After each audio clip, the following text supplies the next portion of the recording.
దేవుని పరిశుద్ధ నామమునకు స్తోత్రం కలుగును గాక. ప్రభునందు ప్రియమైన దేవుని సంగమా, తిరిగి మరొకసారి ప్రభువును ఆరాధించుటకు ప్రభు ఇచ్చిన భాగ్యాన్ని బట్టి ప్రభుకు వందనాలు తెలియజేస్తున్నాను. దేవుని యొక్క ఆరాధన సమయంలో మనం వచ్చినాము, మనం ఆరాధన చేస్తాం. ప్రార్థించుకుందాం. మమ్మల్ని మిక్కులుగా ప్రేమించిన మగనమైన తండ్రి, ప్రభు రక్షకుడు విమోచకుడు యేసుక్రీస్తు ప్రభువారి నామంలో మీ సన్నిధికి వచ్చి మీకు వందనాలు చెల్లిస్తున్నాం. మిమ్మల్ని పోలిన వారు ఎవరు ప్రభా? నైనా ఈ లోకంలో ఎవరు కూడా లేరు నైనా, నీకు సమానులు ఎవరు కూడా లేరు నైనా ప్రభా. ఇటు అసమానుడైన దేవుడైన మిమ్మలను ఆరాధించుటకు మీరు మాకు అనుగ్రహించిన ఈ భాగ్యాన్ని బట్టి మీకు స్తోత్రాలు, మీకు వందనాలు చెల్లిస్తుంటున్నాం. మమ్మల్ని చూచుదేవా, మా పరిస్థితులను గమనించుదేవా, మమ్మల్ని నడిపించుదేవా, మమ్మల్ని విడిపించుదేవా. ఈ యొక్క ఉదయ సమయంలో మా ఆరాధనను ప్రభా నేను మీరు అంగీకరించమడుచున్నాం. మా యొక్క హృదయం యొక్క అంతరంగపు లోతుల్లో నుంచి ప్రభు మేము మిమ్మల్ని ఆరాధించగల కృపను మాకు అనుగ్రహించండి. మిమ్మల్ని ఆరాధించుటకు మా మనసులను తెరవచ్చేయండి. వాక్యమును ప్రభు మా కొరకు తెరవచ్చేసి వాక్యములో నుండి మీ ప్రత్యక్షతను మాకు అనుగ్రహించండి. ప్రత్యక్షత గల మనస్సును మాకు అనుగ్రహించమని అడుగుతుంటున్నాం. ప్రభా ఈ సమయంలో మిమ్మల్ని స్తుతించుండగా, కీర్తనల ద్వారా మిమ్మల్ని ఆరాధన చేయుచుండగా మీరు మాతో ఉండి, వాక్య ధ్యానంలో మీరు మాతో ఉండండి. సమస్తమైన మహిమా ఘనత ప్రభావాలు మీకే ఆరోపిస్తూ ప్రభు యొక్క ఆరాధన సమయం అంతటిని కూడా మీ పరిశుద్ధమైన హస్తాలకు అప్పచెప్పుకుంటున్నాం. ఎంతమంది అయితే ప్రభానైనా మా ప్రియులు ప్రభా యొక్క ఆరాధన కార్యక్రమంలో పాల్గొంటున్నారో వారందరికీ రావాల్సిన ప్రత్యేకమైన పరలోకపు దీవెనలను అనుగ్రహించి నడిపించమని ఈ ప్రార్థన యేసు పరిశుద్ధ నామములో అడుగుచున్నాము తండ్రి, ఆమేన్. సమయంలో మనం కొన్ని కీర్తనలను పాడుకొని ప్రభువుని స్తుతిస్తాము. దేవుని నామమునకు స్తోత్రం కలుగును గాక. 144 పాట, నా యేసుని ప్రేమ కన్నా.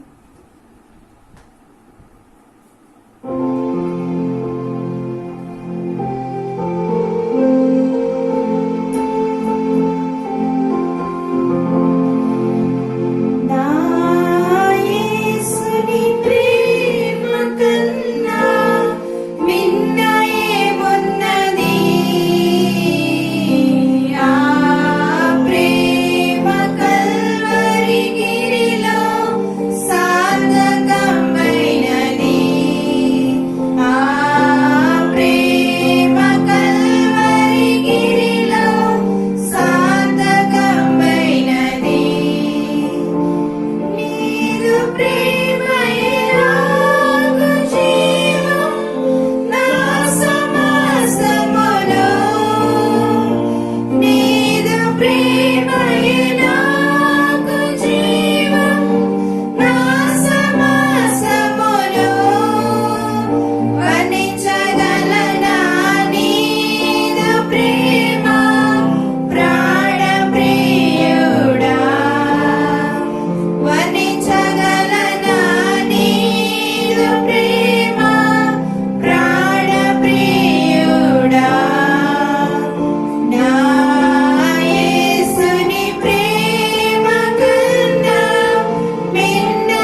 కొండల వైపు నా కన్నులెత్తుదునా,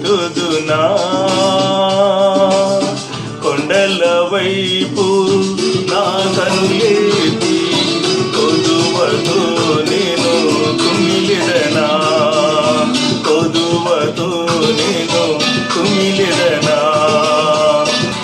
నిత్యము కదలని సీయోను కొండపై,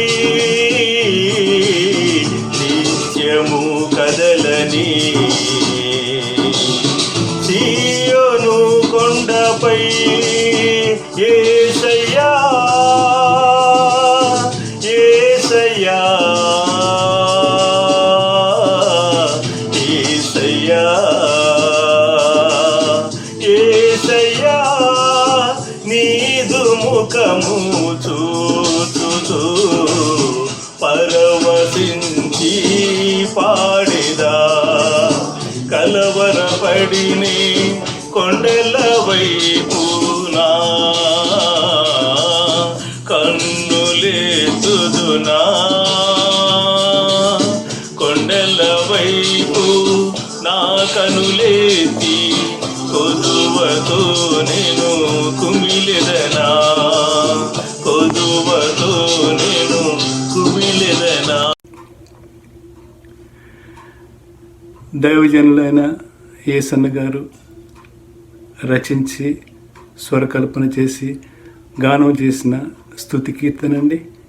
అందరికి వచ్చిన పాటే కాబట్టి దయచేసి నాతో కలిసి పాడి దేవుని నామాన్ని మహిమపరచాలని చెప్పి మనవి చేస్తున్నానండి. నజరేయుడా నా యేసయ్యా, ఎన్ని యుగాలకైనా ఆరాధ్య దైవము నీవేనని గళమెత్తి నీ కీర్తినే చాటెదా. నజరేయుడా నా యేసయ్యా, ఆకాశ గగనాలను నీ జేనతో కొలిచేతివి, ఆకాశ గగనాలను నీ జేనతో కొలిచేతివి. శూన్యములో ఈ భూమిని వ్రేలాడదీసిన నా యేసయ్యా, శూన్యములో ఈ భూమిని వ్రేలాడదీసిన నా యేసయ్యా, నీకే వందనం, నీకే వందనం, నీకే వందనం, నీకే వందనం. నజరేయుడా నా యేసయ్యా,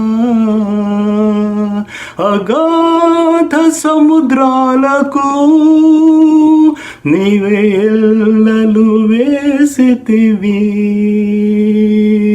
అగాధ సముద్రాలకు నీవే ఎల్లలు వేసితివి.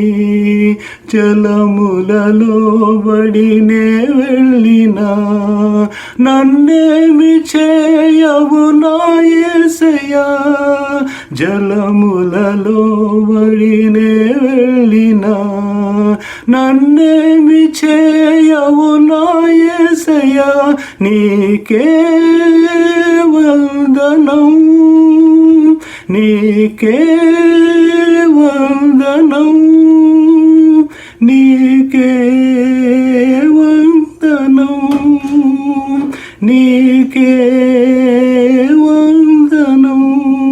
నజరేయుడా నా యేసయ్యా, సియోను శిఖరాగ్రము నీ సింహాసనమాయినా,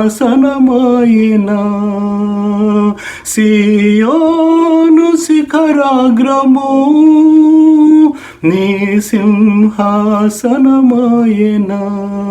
సియోనులో నిన్ను చూడాలని ఆశతో ఉన్నాను నా యేసయ్యా. సియోనులో నిన్ను చూడాలని ఆశతో ఉన్నాను నా యేసయ్యా. నీకే వందనం, నీకే వందనం, నీకే వందనం, నీకే వందనం. నజరేయుడా నా యేసయ్యా, ఎన్ని యుగాలకైనా ఆరాధ్య దైవము నీవేనని గళమెత్తి నీ కీర్తినే చాటెదా. నజరేయుడా నా యేసయ్యా. ప్రభువునందు ప్రియమైన దేవుని సంగమా, ఆదివారపు ఆరాధన నిమిత్తం ఏర్పాటు చేయబడినటువంటి కీర్తన గ్రంథం నుండి 108వ కీర్తన చదువుకుందాము. దేవా, నా హృదయము నిబ్బరముగానున్నది, నేను పాడుచూ స్తుతిగానము చేసేదను, నా ఆత్మ పాడుచూ గానము చేయును. స్వరమండలమా సితారా మేలుకొనుడి, నేను వేకువనే లేచెదను. జనుల మధ్య నీకు కృతజ్ఞతాస్తుతులు చెల్లించెదను, ప్రజలలో నిన్ను కీర్తించెదను. యెహోవా, నీ కృప ఆకాశం కంటే ఎత్తైనది, నీ సత్యము మేఘములంత ఎత్తుగానున్నది. దేవా, ఆకాశము కంటే అత్యున్నతుడుగా నిన్ను కనపరుచుకొనుము. నీ ప్రభావము సర్వభూమి మీద కనబడనిమ్ము. నీ ప్రియులు విమోచింపబడినట్లు నీ కుడి చేతితో నన్ను రక్షించి నాకు ఉత్తరమిమ్ము. తన పరిశుద్ధతోడని దేవుడు మాట ఇచ్చి ఉన్నాడు. నేను హర్షించెదను, షెకెమును పంచిపెట్టెదను, సుక్కోతు లోయను కొలిపించెదను. గిలాదు నాది, మనస్సే నాది. ఎఫ్రాయిము నాకు శిరస్త్రాణము, యోదా నా రాజు దండము. మోయాబు నేను కాళ్ళు కొడుకును పళ్ళెము. ఎదోము మీదకి నా చెప్పు విసిరివేయుదును. ఫిలిష్తీయుని బట్టి జయోత్సవము చేసి ఉన్నాను. కోటగల పట్టణంలోనికి నన్ను ఎవడు తోడుకుని పోవును? ఎదోములోనికి నన్ను ఎవడు నడిపించును? దేవా, నీవు మమ్మను విడనాడి ఉన్నావు కదా. దేవా, మా సేనలతో కూడా నీవు బయలుదేరుట మాని ఉన్నావు కదా. మనుషుల సహాయము వ్యర్థము, శత్రువులను జయించుటకు నీవు మాకు సహాయము దయచేయము. దేవుని వలన మేము శూరకార్యములు జరిగించెదము. మా శత్రువును అనగదొక్కువాడు ఆయనే.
చక్కటి పాటలు పాడి దేవుని నామాన్ని మహిమపరిచినటువంటి సంఘ బిడ్డలను బట్టి ప్రభువుకు వందనాలు తెలియచేస్తున్నాను.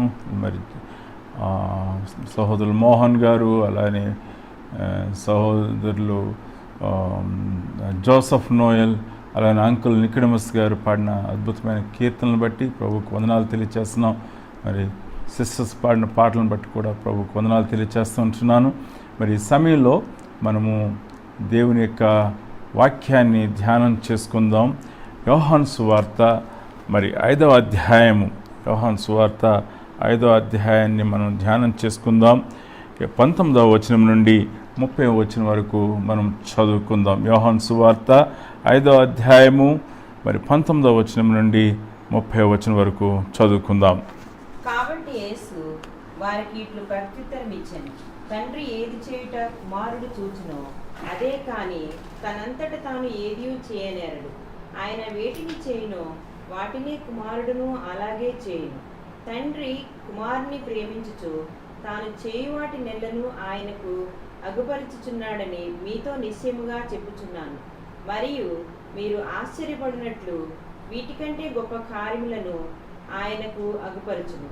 తండ్రి మృతులను ఎలాగూ లేపి బ్రతికించును, అలాగే కుమారుడును తనకిష్టము వచ్చిన వారిని బ్రతికించును. తండ్రి ఎవనికి తీర్పు తీర్చడు గాని తండ్రిని ఘనపరచునట్లుగా అందరూ కుమారుని ఘనపరచవలనని తీర్పు తీర్చుటకు సర్వాధికారం కుమారునికి అప్పగించి ఉన్నాడు. కుమారుని ఘనపరచని వాడు ఆయనను పంపిన తండ్రిని ఘనపరచడు. నా మాట విని నన్ను పంపిన వాని యందు విశ్వాసముంచువాడు నిత్య జీవము గలవాడు. వాడు తీర్పులోనికి రాక మరణంలో నుండి జీవములోనికి దాటి ఉన్నాడని మీతో నిశ్చయముగా చెప్పుచున్నాను. మృతుడు దేవుని కుమారుని శబ్దము విను గడియ వచ్చుచున్నది, ఇప్పుడే వచ్చి ఉన్నది. దానిని వినువారు జీవింతుడని మీతో నిశ్చయముగా చెప్పుచున్నాను. తండ్రి ఎలాగూ తనంతట తానే జీవము గలవాడై ఉన్నాడో అలాగే కుమారుడును తనంతట తానే జీవము గలవాడై ఉండుటకు కుమారునికి అధికారం అనుగ్రహించాను. మరియు ఆయన మనుష్య కుమారుడు గనుక తీర్పు తీర్చుటకు తండ్రి అధికారం అనుగ్రహించాను. దీనికి ఆశ్చర్యపడకుడి, ఒక కాలము వచ్చుచున్నది, ఆ కాలమున సమాధులలో నున్న వారందరూ ఆయన శబ్దము విని మేలు చేసిన వారు జీవ పునరుద్ధానమునకును కీడు చేసిన వారు తీర్పు పునరుద్ధానమునకును బయటికి వచ్చేదరు. నా అంతట నేనే ఏమీ చేయలేను. నేను వినున్నట్లుగా తీర్పు తీర్చుచున్నాను. నన్ను పంపిన వాని చిత్త ప్రకారమే చేయగోరుదును గాని నా ఇష్ట ప్రకారము చేయగోరను గనుక నా తీర్పు న్యాయమైనది. ప్రభు యొక్క వాక్యమును మన యొక్క ధ్యానములో ఆయన దీవించునుగాక. దేవుని సంగమా, ఈ ఉదయకాల సమయంలో మరి ఈ రీతిగా మనం ప్రభువుని ఆరాధించుటకు ప్రభు ఇచ్చిన భాగ్యాన్ని బట్టి మనం ప్రభుకి వందనాలు తెలియచేయవలసిన వారమైంటున్నాం.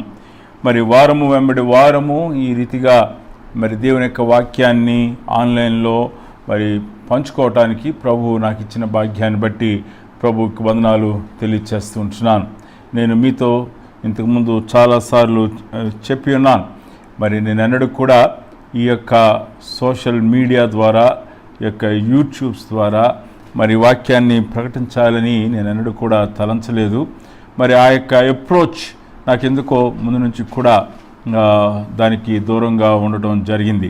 కానీ మరి మన సంఘము విశ్వాసులైన వారు మరి ఈ యొక్క ఆరాధన సమయంలో సహవాసం చేయటం కొరకు మరి ఇటు రీతిగా మరి మనం ఈ రీతిగా మనము బీపీఎఫ్ గాస్పుల్ స్క్వేర్ అనేటువంటి యూట్యూబ్ ఛానల్ ప్రారంభించి మనము ఈ యొక్క కార్యక్రమాలను మనం చేస్తూ ఉంటున్నాం. మరి దేవుని బిడ్డలైన వారు, సంఘ బిడ్డలైన వారు మీరు చేసినటువంటి ప్రార్థనలు బట్టి ప్రభుకి వందనాలు తెలియచేస్తూ ఉంటున్నాను. అలాగనే మరి మీలో చాలామంది మరి ప్రతివారు కూడా నాకు ఫోన్ చేసి మరి యోగక్షేమాల గురించి అడుగుతున్నారు. దాన్ని బట్టి ప్రభుకు వందనాలు తెలియచేస్తుంటున్నాను. నేను కూడా మరి మీ అందరిని గూర్చి ప్రత్యేకంగా ప్రభు సన్నిధిలో విజ్ఞాపన ప్రార్థన చేయుచుంటున్నాను. నేను మా కుటుంబం, అలానే సంఘ బిడ్డలైన వారు, సంఘ పెద్దలైన వారు, వారందరికీ కూడా మరి దేవుని సన్నిధిలో మరి యొక్క మన సంఘం గురించి, మన సంఘంలో ఉండే విశ్వాసుల గురించి నిరంతరం కూడా ప్రార్థన చేస్తుంటున్నాం. సంఘ అవసరతల గురించి, విశ్వాసుల యొక్క అవసరతల గురించి మరి ప్రభువు యొక్క కృపాసనం దగ్గర ఎత్తిపట్టుకుని మరి దేవుని సన్నిధిలో ప్రార్థన చేస్తుంటున్నాం. కానీ ఒక ఆదివారం మాత్రం ఈ రీతిగా మనం యూట్యూబ్లో దేవుని యొక్క వాక్యాన్ని పంచుకోవటానికి ప్రభు మనకి ఇచ్చినటువంటి భాగ్యాన్ని బట్టి ప్రభుకి వందనాలు తెలియచేస్తుంటున్నాను. మరి ఈ యొక్క ఆదివారమున ఈ ఉదయకాల సమయంలో మరి యేసుక్రీస్తు ప్రభువారు మరి ఆయనకి ఇవ్వబడినటువంటి అధికారం గురించి యోహాను సువార్త 5వ అధ్యాయంలో మరి మనం చూసినట్లయితే ఆయనకి ఇవ్వబడినటువంటి అధికారమును గురించి మనము మాట్లాడాలని నేను ఆశపడుతుంటున్నాను. యోహాను సువార్త 5వ అధ్యాయము అద్భుతమైన అధ్యాయం. వాస్తవానికి యోహాను సువార్తను గురించినటువంటి పరిచయాన్ని ఇంతకుముందు మీకు తెలియచేసి ఉన్నాను. మరి బాప్తిస్మిచ్చి యోహాను గురించి మాట్లాడినప్పుడు కొంత పరిచయాన్ని నేను మీకు ఇచ్చి ఉన్నాను. మరి యోహాను సువార్త 5వ అధ్యాయంలో యేసుక్రీస్తు ప్రభువారు ఈ యొక్క బెతెస్దా కోనేరు దగ్గర మరి స్వస్థపరిచినటువంటి ఆ వ్యక్తిని, అప్పటికి 38 సంవత్సరాల నుంచి కూడా వ్యాధిగ్రస్తుడైనటువంటి వ్యక్తిని యేసు ప్రభువారు ఆయన స్వస్థపరిచిన విధానం మనం చూస్తూ ఉన్నాం. యేసు ప్రభువారు 5వ అధ్యాయంలో మనం చూసినట్లయితే మరి 5వ అధ్యాయము మొదటి నుండి మరి 8 వచనాలు మనం చూసినట్లయితే అక్కడ మనం చూసినప్పుడు యేసుక్రీస్తు ప్రభువారు అక్కడ ఆ యొక్క వ్యక్తిని స్వస్థపరచడం చూస్తూ ఉన్నాం. నీకు స్వస్థపడగోరుచున్నావా అనేటువంటి ఆ గొప్ప ప్రశ్నతో ఆయన సంబోధించి ఆయన హృదయంలో ఉన్నటువంటి ఆలోచనను ప్రభు ఎరిగిన వారైండి ఆయనను అక్కడ స్వస్థపరిచి పంపించినట్లుగా మనం చూస్తూ ఉన్నాం. యేసుక్రీస్తు ప్రభువారు మరి ఆ యొక్క జన సమూహం నుండి తప్పించుకుని వెళ్ళినట్లుగా కనిపిస్తూ ఉన్నది. ఆయన దేవాలయంలోనికి ఆయన మరి తిరిగి యేసు ప్రభువారు దేవాలయంలోనికి వచ్చినప్పుడు బెతెస్దా కోనేరు నుండి ఇక స్వస్థపరచబడిన వ్యక్తి బెతెస్దా కోనేరు నుండి దేవాలయంకు వచ్చినాడు. దేవుని యొక్క ఉద్దేశము ఏమిటి అని అంటే మన జీవితంలో స్వస్థపరచబడుట ఉద్దేశము ఏమిటి అంటే మన జీవితంలో మనం ఏమి చేస్తున్నామో అది మొదటగా ఎరగవలసిన వారమైంటున్నాం.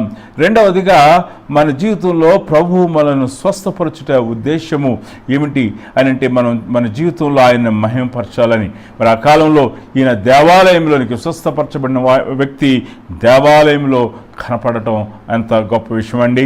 మరి దేవదూతలు వచ్చి ఆ యొక్క బెతెస్దా కోనేరు దగ్గర స్వస్థపడటం కొరకు వెళ్ళి ఉన్నాడు. కానీ అక్కడ హౌస్ ఆఫ్ మర్సీగా, బెతెస్దా అంటే హౌస్ ఆఫ్ మర్సీ అని అర్థం. అది హౌస్ ఆఫ్ మర్సీగా ఎంత మాత్రం కూడా లేదు, అది హౌస్ ఆఫ్ డిసప్పాయింట్మెంట్గా ఉన్నది. కానీ ఇక్కడ మనం చూసినట్లయితే ఈయన జీవితంలో దేవుడు బెతెస్దా నుండి ఆయనను దేవుని సన్నిధికి నడిపించినాడు. ఈ స్వస్థత ద్వారా he came from Bethesda to house of God, దేవాలయంలోనికి ఆయన రావటం మనం చూస్తూ ఉంటున్నాం. అయితే ఇక్కడ చూసినప్పుడు యేసుక్రీస్తు ప్రభువారు ఈ యొక్క పనిని బట్టి యూదులు ఆయనను హింసించున్నారు అనే విషయాన్ని మరి ఇక్కడ మనం చూస్తూ ఉన్నాం. అయితే ఈ యొక్క పక్షవాయు గలవాడు బెతెస్దా కోనేరు దగ్గర స్వస్థపరిచిన వ్యక్తితో యేసు ప్రభువారు చెప్తున్నారు, మరి ఎక్కువ కీడు కలుక్కున్నట్లుగా పాపము చేయకుము, ఇకను పాపము చేయకుము అనే విషయాన్ని ఆయన ప్రస్తావించడం మనం చూస్తూ ఉంటున్నాం. యేసుక్రీస్తు ప్రభువారు మరి పాపమును గురించిన విషయాన్ని యొక్క వ్యక్తితో ఆయన మాట్లాడి ఉన్నారు. అతడు పాపము చేసిన కారణం చేత ఆ యొక్క కీడుకు గురై ఉన్నాడు అనే విషయాన్ని తెలియచేస్తున్నారు.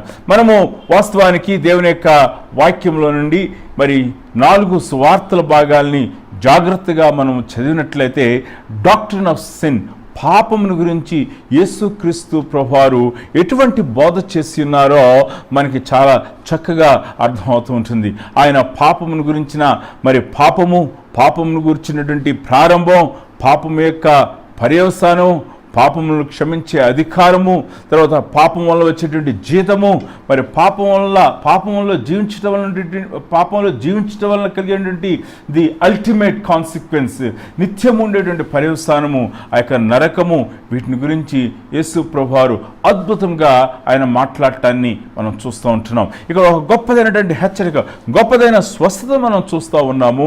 గొప్పదైన హెచ్చరికను కూడా యేసు ప్రభువారు ఈ యొక్క మరి స్వస్థపరచబడిన వ్యక్తికి ఇవ్వటాన్ని మనం చూస్తూ ఉంటున్నాం. అయితే ఈ యొక్క స్వస్థపరచబడినటువంటి వ్యక్తి ఆయన విశ్రాంతి దినమున మరి ఆయన స్వస్థపరిచి ఉన్నారు, యేసు ప్రభువారు స్వస్థపరిచి ఉన్నారని ఎరిగిన వాడై, మరి అక్కడ ఉన్నటువంటి యూదులు ఎరిగిన వారై మరి యేసు ప్రభువారిని హింసించడం ప్రారంభించినట్లుగా మనం చూస్తూ ఉంటున్నాం. మనము చాలా అద్భుతంగా దేవుని వాక్యాన్ని మనం గమనించినట్లయితే మరి 4 సువార్తల్లో కూడా యేసు ప్రభువారు స్వస్థపరిచినటువంటి సందర్భాలని మనం గమనించినట్లయితే చాలా అద్భుతంగా మనకి కనపడుతూ ఉంటుంది. అది ఏమిటి అని అంటే యేసు ప్రభువారు అనేకమైన సందర్భాల్లో విశ్రాంతి దినమున స్వస్థపరచడాన్ని మనం చూస్తూ ఉన్నాం.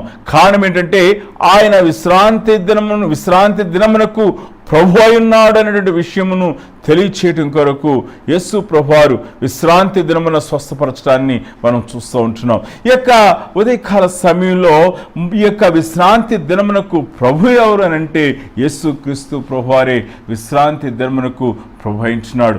అన్ని దినములను కూడా ఆయన సృష్టించినాడు, విశ్రాంతి దినమును కూడా ఆయన సృష్టించినాడు.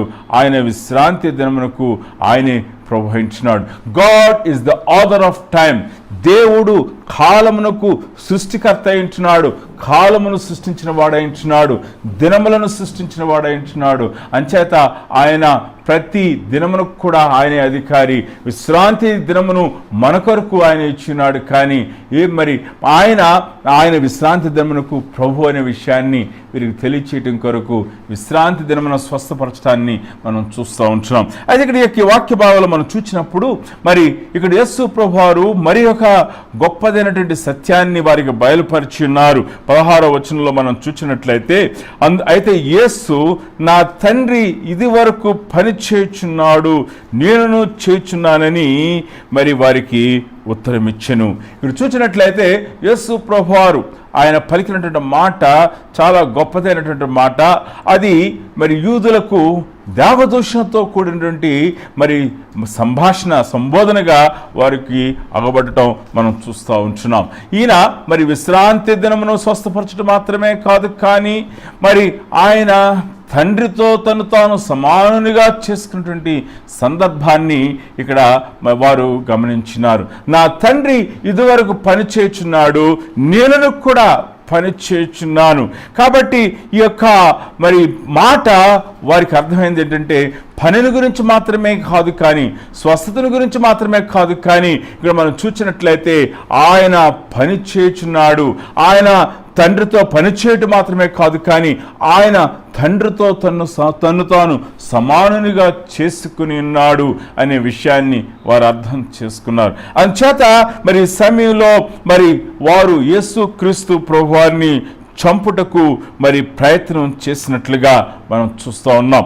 18వ వచనంలో మనం చూసినట్లయితే యూదులు ఆయనను చంపవలనని మరి ఎక్కువగా ప్రయత్నము చేసిరు. ఎందుచేతను అంటే 18వ వచనం పై భాగంలో దేవుడు తన సొంత తండ్రి అని చెప్పి తన్ను దేవునితో సమానునిగా చేసుకును గనుక he made himself as equal with the father. తండ్రితో సమానునిగా చేసుకొని ఉన్నాడు. ఈ ఉదయ సమయంలో మరి యేసుక్రీస్తు ప్రభువారు ఆ మాటను ఆ యొక్క వారి యొక్క ఆలోచనను యేసు ప్రభువారు కొట్టివేయలేదు, కానీ మరి వారందరూ కూడా అర్థం చేసుకున్నారు. యేసు ప్రభువారు మాటను బట్టి, యేసుక్రీస్తు ప్రభువారు సంబోధనను బట్టి వారికి అర్థమైనది ఏమిటి అని అంటే యేసుక్రీస్తు ప్రభువారు విశ్రాంతి దినమును ఆచారమును మేరడం మాత్రమే కాదు, కానీ విశ్రాంతి దినమును పనిచేయడం మాత్రమే కాదు, కానీ మరి ఆయన మరి తండ్రి పని చేయుచున్నాడు, నేను పని చేయుచున్నాను అని చెప్పడం మాత్రమే కాదు, కానీ తను తాను తండ్రితో సమానునిగా చేసుకుని ఉన్నాడు, తండ్రితో సమానునిగా చేసుకుని ఉన్నాడు. అందుచేత యేసుక్రీస్తు ప్రభువారిని మరి వీరు చంపుటకు ప్రయత్నం చేస్తున్నారు. యేసుక్రీస్తు ప్రభువారు వారి యొక్క ఆలోచనను ఆయన ఎంతమాత్రం కూడా కొట్టివేయలేదు. మీరు నా విషయమై పొరపడుచున్నారు, నన్ను నేను తండ్రితో సమానంగా చేసుకునటం లేదు, కాబట్టి మీరు అలాగన నా గురించి మీరు ఆలోచన చేయవద్దు అని అనలేదు. కానీ యేసు ప్రభువారు ఆయనకున్నటువంటి అధికారం ఏమిటో ఆయన కింద వచనాల్లో ఆయన తెలియచేస్తున్నారు. అంటే ఇక్కడ మనం చూసినట్లయితే యేసుక్రీస్తు ప్రభువారు ఆయనకి ఇవ్వబడినటువంటి అధికారములను గురించి మాట్లాడుతుంటున్నాడు. ఆయనకు ఎలాగున మరి ఇవ్వబడి ఉన్నవో, ఏమేమి అధికారములు ఆయనకు ఇవ్వబడి ఉన్నవో ఆయన ఇక్కడ తెలియచేస్తుంటున్నారు. మొట్టమొదటిగా మనం చూసినట్లయితే ఈ యొక్క అధ్యాయం చివరి వరకు కూడా మనం చూసినట్లయితే యేసుక్రీస్తు ప్రభువారికి ఇవ్వబడినటువంటి అధికారములను గురించి మనం ఆలోచన చేసినట్లయితే మనకి కనిపించే విషయం ఏమిటి అని అంటే, మరి మనకి యేసుక్రీస్తు ప్రభువారి యొక్క అధికారములు ఆయనకి ఇవ్వబడినటువంటి 5 అధికారాల గురించి ఆయన ప్రస్తావన చేశారు. మరి వాస్తవానికి ఈ యొక్క వాక్య భాగంలో మనకి కనిపించేది 3 అధికారములు మాత్రమే. కానీ మరి 2 అధికారాలని యేసుక్రీస్తు ప్రభువారు మిగిలిన సువార్తల్లో నుండి తెలియచేసిన దాన్ని మరి ఇక్కడ క్రోడీకరించి యేసు ప్రభువారికి ఇవ్వబడినటువంటి 5 అధికారాల గురించి సంక్షిప్తంగా చూడాలని ఆశపడుతుంటున్నాను. మరి 31వ వచనం నుంచి మనం చూసినట్లయితే యేసుక్రీస్తు ప్రభువారికి ఇవ్వబడినటువంటి ఆయనకు అధికారము ఇవ్వబడి ఉన్నది అని చెప్పుట కొరకు ఇవ్వబడినటువంటి 5 సాక్ష్యాల గురించి మరి తెలియచేయాలని ఆశపడుతుంటున్నాను. కాబట్టి ఉదయకాల సమయంలో యేసుక్రీస్తు ప్రభువారు ఆయన తను దేవునితో సమానునిగా చేసుకునేటప్పుడు ఆయన ఆ యొక్క ఆలోచనను కొట్టివేయక దాన్ని బలపరుస్తూ ఆయన ఇచ్చినటువంటి 5 అధికారాలు, ఆయన ఇచ్చినటువంటి ఆయన ప్రస్తావించినటువంటి 4 సాక్ష్యాల వాక్యం నుండి 5వ సాక్ష్యాన్ని మనం చూద్దాం. కాబట్టి 5 అధికారాలు 5 సాక్ష్యాల గురించి క్లుప్తంగా ఉదయ సమయంలో మరి ధ్యానం చేయాలని ఆశపడుతుంటున్నాను. ఈ యొక్క ఆరాధన అయిన తర్వాత ఇక్కడ నుండి మనము ఎటువంటి ఆలోచనతో వెళ్ళాలి అని అంటే, యేసుక్రీస్తు ప్రభువారు ఆయన తండ్రితో సమానుడనటకు గల 5 అధికారాల్ని మరి బైబిల్ గ్రంథంలో నేను చూచి ఉన్నాను. యేసుక్రీస్తు ప్రభువారికి ఇవ్వబడినటువంటి ఆయన దైవత్వమును గురించినటువంటి ఆయనకి ఇవ్వబడినటువంటి 5 సాక్ష్యాలని మరి నేను చూచి ఉన్నాను అనేటువంటి ఆ యొక్క స్పష్టమైన గ్రహింపుతో ఇక్కడి నుంచి వెళ్ళాలని నేను ఆశపడుతూ ఉంటున్నాను. ఆదివారము ఈ యొక్క ప్రభు దినము మీ యొక్క ఆత్మీయ జీవితంలో ఒక ఆశీర్వాదకరమైనటువంటి ఆదివారముగా మీ యొక్క మనోఫలకముల మీద మీ హృదయంలో యేసుక్రీస్తు ప్రభువారికి ఇవ్వబడినటువంటి 5 అధికారాలు అవి అవి లిఖించబడాలని 5 సాక్ష్యాల గురించి రూఢిగా మనం తెలుసుకొని మనం ఆయన ఆరాధన చేసేటప్పుడు ఆయన అధికారము కలిగినటువంటి దేవుడు అయినటువంటి ఆ గొప్పదైనటువంటి ఒప్పుకోలతో మనం ఆయన ఆరాధించాలని ఉదయకాల సమయంలో ఈ సత్యాన్ని మీ ముందుకు తీసుకుని వస్తుంటున్నాను. యేసుక్రీస్తు ప్రభువారికి ఇవ్వబడినటువంటి 5 అధికారములను గురించి ఉదయకాల సమయంలో ధ్యానం చేద్దాం. కాబట్టి ఉదయకాల సమయంలో మనము మొట్టమొదటిగా ఆలోచన చేసినట్లయితే యేసుక్రీస్తు ప్రభువారు అద్భుతంగా మాట్లాడినారు. చాలాసార్లు మనము యొక్క ప్రీచింగ్స్ లో యోహాను సువార్త 5వ అధ్యాయం గురించి మాట్లాడినప్పుడు సహజంగా మనము యొక్క 5 మంటపాల గురించి మాట్లాడుతూ ఉంటాం. 5 మంటపాల గురించి మాట్లాడి మరి మిగిలినటువంటి వాక్య భాగాన్ని మనం ధ్యానం చేయం. అద్భుతమే, ఇక్కడ 5 మంటపాలు ఉన్న విషయం మాట వాస్తవమే. మరి చాలా మంది 5 మంటపాలని మరి దాని గురించిన వ్యాఖ్యానాలు రకరకములుగా ఇస్తూ ఉంటారు. కానీ ఉదయకాల సమయంలో 5 ఆ యొక్క అధికారాలని 5 సాక్ష్యాలని మనము ఉదయకాల సమయంలో మనము ధ్యానం చేసి మన హృదయంలో ఒక గొప్పదైనటువంటి కన్విక్షన్తో మన హృదయంలో గొప్పదైనటువంటి దేవుని యొక్క వాక్యం నుంచి ఇవ్వబడినటువంటి ఆ యొక్క ప్రత్యక్షతతో మనం ప్రభుని ఆరాధన చేస్తాం. మొట్టమొదటిగా ఆలోచన చేసినట్లయితే యేసుక్రీస్తు ప్రభువారికి ఆయనకు సృష్టి పైన అధికారము కలదు అనే విషయాన్ని మనము జ్ఞాపకం చేసుకోవాల్సిన వారమైనాం. నా తండ్రి ఆయన పని చేస్తున్నాడు, ఇదివరకు పని చేయుచున్నాడు, నేనును పని చేయుచున్నాను అది ఆ మాటను ఆయన ఎక్కడ తెలియచేస్తున్నారు అని అంటే దేవుని యొక్క వాక్యంలో మనము మరి ఆయన సృష్టి క్రమాన్ని ఆయన తెలియచేస్తున్నారు. మరి విశ్రాంతి దినం గురించి మాట్లాడుతున్న సందర్భంలోనే యేసుక్రీస్తు ప్రభువారు ఈ మాటను వారు విశ్రాంతి దినం గురించి ఈయన విశ్రాంతి దినమును అతిక్రమించి ఉన్నారనేటువంటి ఆ యొక్క సందర్భమును ప్రస్తావించిన సందర్భంలోనే యేసుక్రీస్తు ప్రభువారు మాట్లాడుతుంటున్నారు. He is trying to remove the misconceptions that they had about sabbatical rest. ఆయన తండ్రి విశ్రమించినటువంటి దాని గురించినటువంటి వారిలో ఉన్నటువంటి అపోహలను ఆయన తొలగిస్తూ ఉన్నారు. తండ్రి ఇదివరకు పని చేయుచున్నాడు, నేను పని చేయుచున్నాను. I'm with God, I'm with the Father when God created the heavens and earth. మరి ఆయన మరి ఆ పరలోకమును భూమి ఆకాశములను సృజించినప్పుడు నేను కూడా ఉన్నాను, నేను కూడా అందులో పాలిభాగస్తుడనే, నేను కూడా తండ్రితో పనిచేసి ఉన్నాను అనే విషయాన్ని ఇక్కడ యేసు ప్రభువారు ప్రస్తావన చేయటం మనం చూస్తూ ఉన్నాం. God Christ himself, Christ identified himself as a creator God. ఆయన తను తాను సృష్టికర్తగా ఆయన పరిచయం చేసుకుంటాం ఇక్కడ మనం చూస్తున్నాం. అంచేత యేసుక్రీస్తు ప్రభువారు తను సృష్టికర్త అయినట్లయితే సృష్టికి తన మీద అదే సృష్టి మీద యేసుక్రీస్తు ప్రభువారికి సంపూర్ణమైన అధికారము ఉన్నది అనే విషయాన్ని మనము జ్ఞాపం చేసుకోవాల్సిన వారమైంటున్నాం. అనేకమైన వాక్య భాగాలు యేసుక్రీస్తు ప్రభువారికి సృష్టి మీద ఎలాగో అధికారం ఉన్నదో మనకి తెలియచేయడానికి సువార్తల్లో అనేకమైన వాక్య భాగాలు ఉన్నాయి. కానీ ఈ ఉదయకాలం సమయంలో మన యొక్క మనోఫలకం మీద ఒక సత్యాన్ని మరి ఒక సంఘటనను మనము చిత్రీకరించుకొని యేసుక్రీస్తు ప్రభువారు ఆయనకు సృష్టి మీద అధికారం ఉన్నదనే విషయాన్ని మనం జ్ఞాపం చేసుకుందాం. ఆయనకు సృష్టి మీద అధికారం ఉన్నది. ఆయన సృష్టించబడిన ప్రతి దాని మీద కూడా యేసుక్రీస్తు ప్రభువారికి అధికారం ఉన్నది. యేసుక్రీస్తు ప్రభువారికి ఆయన సృష్టించబడ్డ ప్రతి దాని మీద అధికారం ఉన్నది. ఆయనకి సమయం మీద అధికారం ఉన్నది, ఆయనకి స్థలం మీద అధికారం ఉన్నది, ఆయనకు మనుషుల మీద అధికారం ఉన్నది, ఆయనకి దేవదూతల మీద అధికారం ఉన్నది, ఆయనకు సాతాను మీద కూడా ఆయన అధికారం ఉన్నది. ఆయన సృష్టించిన ప్రతి దాని మీద కూడా యేసుక్రీస్తు ప్రభువారికి అధికారము కలిగిన వాడుగా ఉంటున్నాడు. మత్తయి సువార్త 14వ అధ్యాయం 33వ వచనాన్ని మనం చూసినట్లయితే మరి ఆ యొక్క సంఘటన మనకు తెలుసు. మరి యేసు ప్రభువారి యొక్క శిష్యులు మరి ఆ యొక్క నావలో వెళ్తూ ఉంటున్నారు. వెనక తుఫాను వస్తుంది, యేసు అలలతో నావ కొట్టబడుతుంది. యేసు ప్రభువారు నడిచి వచ్చారు. మరి పేతురు నీవే అయితే నడిచి వచ్చుటకు నాకు సెలవిమ్మని అడిగాడు. మరి యేసు ప్రభువారు రమ్మన్నారు. మరి ఆ సమయంలో యేసు ప్రభువారు గాలిని గర్దింపగా గాలి నిమ్మళమాయను అని చూస్తూ ఉన్నాం. మరి ఈ సందర్భంలో కూడా ఇదే విషయాన్ని మనం చూస్తున్నాం. యేసు ప్రభువారు గాలిని గర్దించినప్పుడు గాలి నిమ్మళమాయను. తాను సృష్టించినటువంటి ఈ సృష్టి మరి యేసు ప్రభువారికి లోబడినట్లుగా దేవుని వాక్యంలో చూస్తుంటున్నాం. అపోస్తలుడైన పౌలు కొలసీలకు రాసిన పత్రికలో కూడా యేసుక్రీస్తు ప్రభువారు ఆయన సృష్టి మీద అధికారం గలవాడు అనే విషయాన్ని ఆయన చాలా స్పష్టంగా తెలియచేయటాన్ని మనం చూస్తున్నాం. ప్రభునందు ప్రియమైన దేవుని బిడ్డలారా, ఈ యొక్క ఉదయకాల సమయంలో నీ యొక్క జీవితంలో ఆయన సృష్టి మీద అధికారము కలిగిన వాడై ఉన్నాడు అనే విషయాన్ని నీవు గ్రహించి ఉన్నావా? ఈ యొక్క సమయంలో ప్రశ్నించుకోవలసిన వారమైంచున్నాం. దయచేసి చూద్దాం. కొలసీలకు రాసిన పత్రిక 1వ అధ్యాయము మనం చూద్దాం. 15వ వచనము.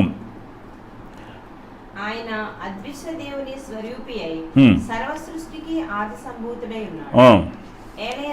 ఏలయనగా ఆకాశమందున్నవియు భూమి అందున్నవియు దృశ్యమైనవి గాని అదృశ్యమైనవి గాని అవి సింహాసనములైనను ప్రభుత్వములైనను ప్రధానులైనను అధికారములైనను సర్వమును ఆయన యందు సృష్టింపబడిను. సర్వమును ఆయన ద్వారాను ఆయన బట్టి సృష్టించబడిను. 17వ వచనం. ఆయన అన్నిటికంటే ముందుగా ఉన్నవాడు, ఆయనే సమస్తమునకు ఆధారభూతుడు. God is the creator. ఆయన సృష్టికర్త అయినటువంటి దేవుడై ఉంటున్నాడు కనుక సృష్టి మీద ఆయన అధికారం కలిగిన వాడుగా ఉంటున్నాడు. దయ్యముల మీద ఆయనకు అధికారం ఉన్నది. మార్కు సువార్త 3వ అధ్యాయం 11వ వచనంలో మనం చూసినట్లయితే యేసుక్రీస్తు ప్రభువారు దయ్యములను ఆయన వెళ్ళగొట్టినట్లుగా మనం చూస్తున్నాం. సేనా దయ్యములను ఆయన వెళ్ళగొట్టినాడు. మూగ చెవిటి గల దయ్యము శిష్యులను వెళ్ళగొట్టలేకపోయినారు, కానీ యేసుక్రీస్తు ప్రభువారు ఆయన వెళ్ళగొట్టినారు. 7 దయ్యములు పట్టిన స్త్రీని ఆయన మరిలో దయ్యములను ఆయన వెళ్ళగొట్టినట్లుగా మనం చూస్తూ ఉంటున్నాం. అంత మాత్రమే కాదు, కానీ తన శిష్యులకు ఆయన దయ్యములను వెళ్ళగొట్టుటకు ఆయన అధికారం ఇచ్చినట్లుగా మనం చూస్తూ ఉన్నాం. 3వ అధ్యాయము మార్కు సువార్త 3వ అధ్యాయం 15-16 వచనాల్లో ఆ విషయాన్ని మనం చూస్తూ ఉంటున్నాం. యేసుక్రీస్తు ప్రభువారికి సృష్టి అంతటి మీద కూడా ఆయన అధికారము కలిగిన వాడుగా ఉంటున్నాడు. ఉదయకాల సమయంలో సృష్టి మీద అధికారం కలిగినటువంటి వ్యక్తిని నీ జీవితంలో నువ్వు ఎలాగునా ఆయనని అప్రోచ్ అవుతున్నావు, ఆయన నువ్వు ఎలా సంధిస్తుంటున్నావు. ఒక అధికారి దగ్గరికి వెళ్ళేటప్పుడు, అధికారం గల మన దగ్గరికి వెళ్ళేటప్పుడు మనం భయంతో వెళ్తాము. ఆయన అధికారము క్రింద ఉన్నామని ఒప్పుకొని వెళ్తాము. మనము ఆయన సన్నిధిలో వినయముతో ఆయన సన్నిధిలో బ్రతిమలాడుకుంటాం. ఆయన సృష్టి మీద అధికారం కలిగిన దేవుడు.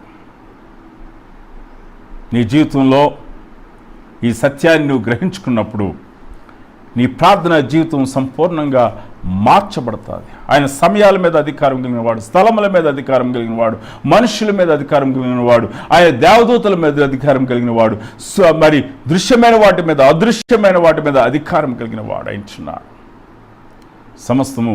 సమస్తమైన సృష్టిపైన ఆయన అధికారం కలిగిన వాడు అనే విషయాన్ని ఉదయకాల సమయంలో నువ్వు జ్ఞాపకం చేసుకో. నువ్వు ఆయన సృష్టికర్త, ఆయన నీ సృష్టికర్త అయినాడు. నువ్వు ఆయన సృష్టి అయింటున్నావు కనుక ఆయనకు నీ మీద అధికారం కలదు. 2వ అధికారం గురించి మనం ఆలోచన చేసినట్లయితే యేసుక్రీస్తు ప్రభువారు 5వ అధ్యాయంలో మరి ఆయన పాపములను గురించి హెచ్చరిక చేసి ఉన్నాడు. కానీ మరి మార్కు సువార్త 2వ అధ్యాయంలో మనం చూసినట్లయితే యేసుక్రీస్తు 10వ వచనంలో యేసుక్రీస్తు ప్రభువారు ఆయన మరి అక్కడ ఉన్నటువంటి ఇక్కడ మరొక వ్యక్తి కపెర్నహూము గురించిన విషయాన్ని మనం కొన్ని వారముల క్రితం మన సంఘ ఆరాధనలో మనం ధ్యానం చేసి ఉన్నాం. యేసుక్రీస్తు ప్రభువారికి మరి ఆయనకి పాపములను క్షమించుటకు ఆయనకు అధికారము కలిగిన వాడు అనే విషయాన్ని దయచేసి చూద్దాం. మార్కు సువార్త 2వ అధ్యాయము. ఇక్కడ మరి నీ పాపములు క్షమించబడినని చెప్పినప్పుడు ఆ యొక్క పరిసయ్యులైన వారు మరి అక్కడ ఉన్న వారు ఈయన దేవదూషణ చేస్తున్నాడని చెప్పి మరి వారి హృదయంలో సణుక్కుంటున్నప్పుడు యేసు ప్రభువారు చెప్పినటువంటి మాట దయచేసి చూడండి. పాపములను క్షమించుటకు భూమి మీద మనుష్య కుమారునికి అధికారము కలదు.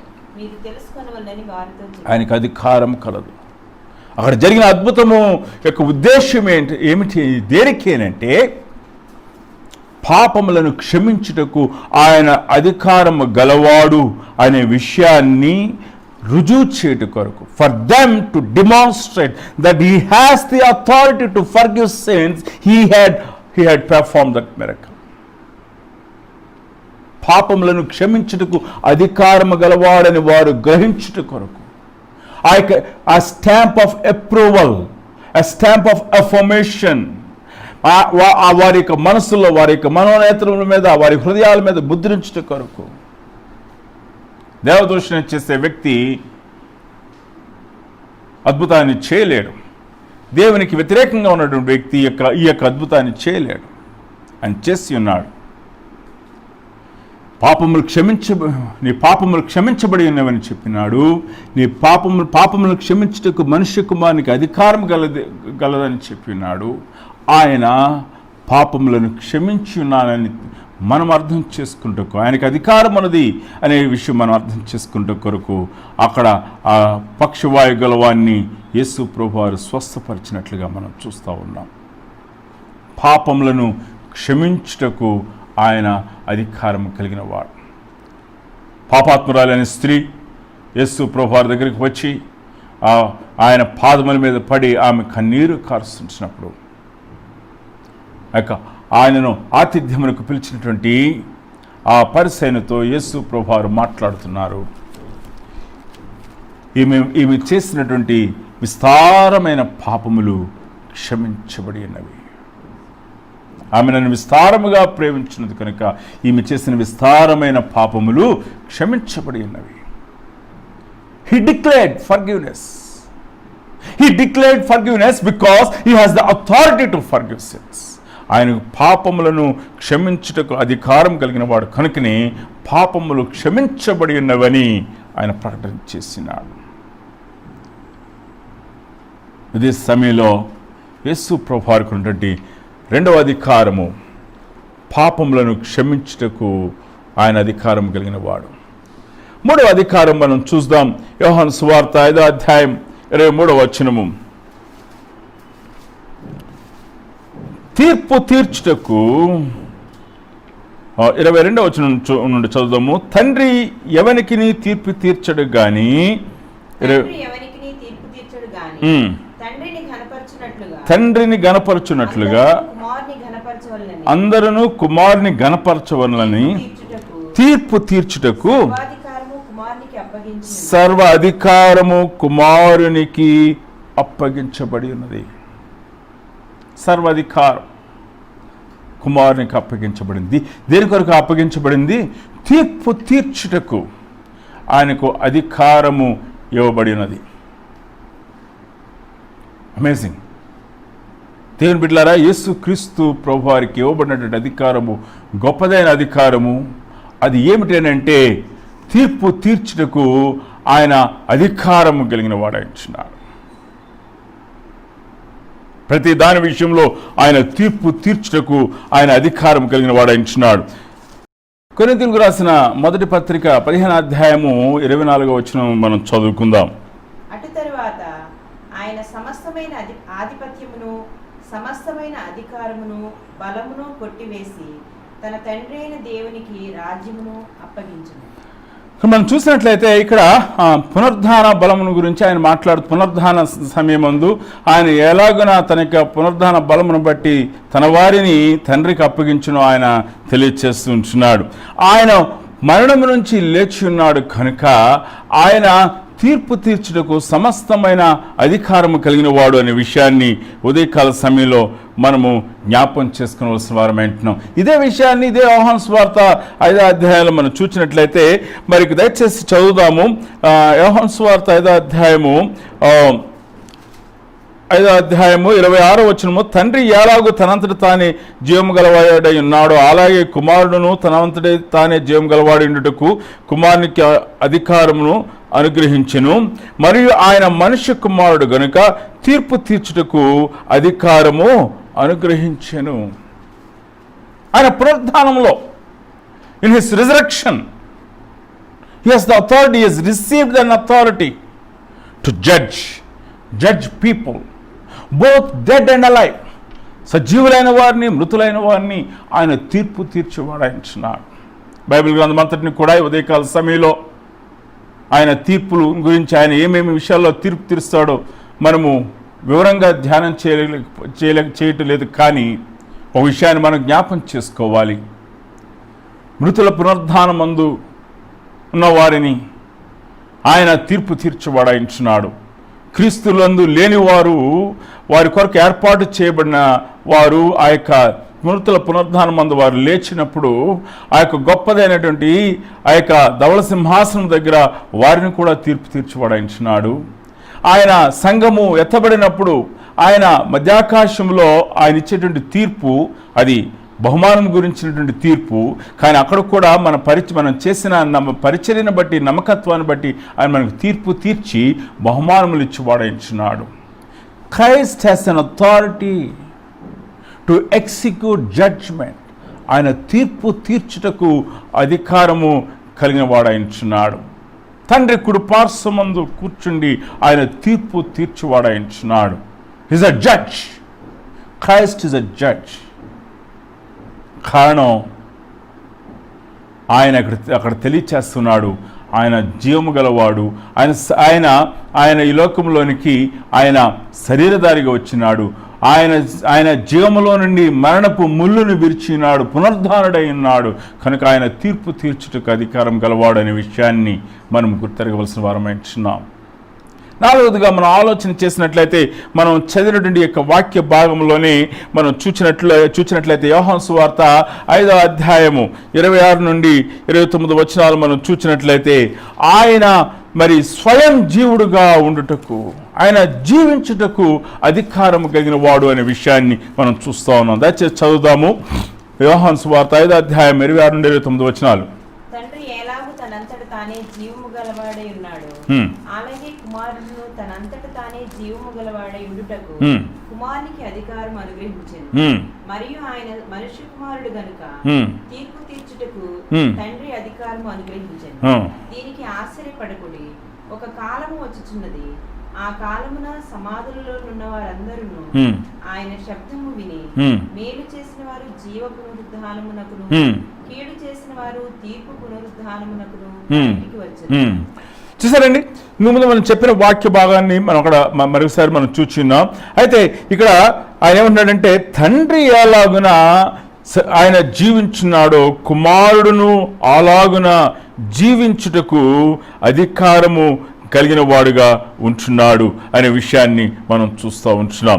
మరి తండ్రి ఎలాగూ తనంతట తానే జీవం గలవాడై ఉన్నాడో అలాగే కుమారుడును తనంతట తానే జీవం గలవాడైండుటకు కుమారునికి అధికారము అనుగ్రహించబడెను. యోహాను సువార్త 1వ అధ్యాయము 4వ వచనాన్ని చూసినట్లయితే ఇలాగ వ్రాయబడి ఉన్నది. 3వ వచనం 4వ వచనం చదువుదాము.